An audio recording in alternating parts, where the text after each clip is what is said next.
hi guys আমিবোৰ hostel চাবলৈ অকণমান ওলাই আহিলোঁ মানে স্কুলৰ ফ্ৰণ্টতে দোকান এখন আছিলে আমি তাতে বহোঁ আজি অলপ হোষ্টেললৈ বুলি গুচি আহিলোঁ আমি চবে আমাৰ অভিভাৱকখিনি মানে এইখিনি আমি লগৰ হয় আৰু লগৰ বুলি ক'ব লাগিব ল'ৰাৰ লগতে পঢ়া অভিভাৱকখিনি আৰু এতিয়া হোষ্টেলখন চাবলৈ আহিলোঁ আমাৰ ল'ৰা পঢ়া স্কুলৰ মানে হোষ্টেল হয় এখন বাইদেউজনী মানে আণ্টিজনী মানে ৱাৰ্ডেনজনী মাতি উলিয়াই লৈছোঁ আমি বাহিৰলৈ ওলাই আহক বুলি তাৰ সেইকেইজনী একদম দৌৰি গৈ একদম ঝুলনাতে ঝুলিব ধৰিলে সেইজনী কৈছে মোক ফটো একপি মাৰি দিয়া বুলি মই ক'লোঁ ভিডিঅ' বনাই আছোঁ বুলি হাঁহিছে তাই সেইজনী বা এনেকৈ ফটো মাৰিছে বুলি ভাবিছে কয় ওচৰতে ইমান ধুনীয়া ধুনীয়া ফুল তাৰপাছত মই গোলাপ ফুলটো দেখি ৰ'ব নোৱাৰি ছিঙিবলৈ ল'লোঁ ইমান ধুনীয়া ছিঙিবলৈ বেয়া লাগিলে তাকে দেখি পেলাই চাই পেলাই এনেই থৈ দিলোঁ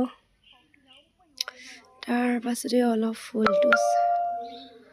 কিবা কৰাৰ পাছত আমি ভিতৰলৈ সোমাই গ'লোঁ ভিতৰলৈ মাতিলে মানে আমাক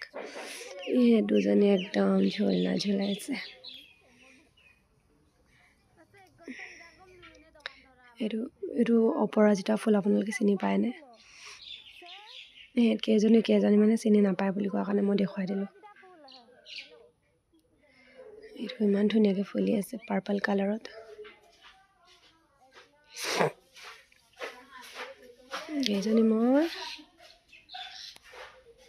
আমি ভিতৰলৈ যাওঁ ভিতৰৰ লুক চাব ইমান ধুনীয়া মানে কি বুলি কওঁ ল'ৰা ছোৱালীৰ কাৰণে একদম পাৰফেক্ট আৰু ডাইনিং এইবোৰ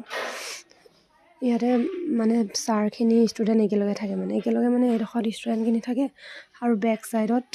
মাষ্টৰখিনি থাকে মানে এইটো বেট হয় এইটো পিকচাৰটো ইমান ধুনীয়া লাগিছে মানে পিকচাৰ মানে এইটো ফটোটো মানে ভাল লাগিলে দেখি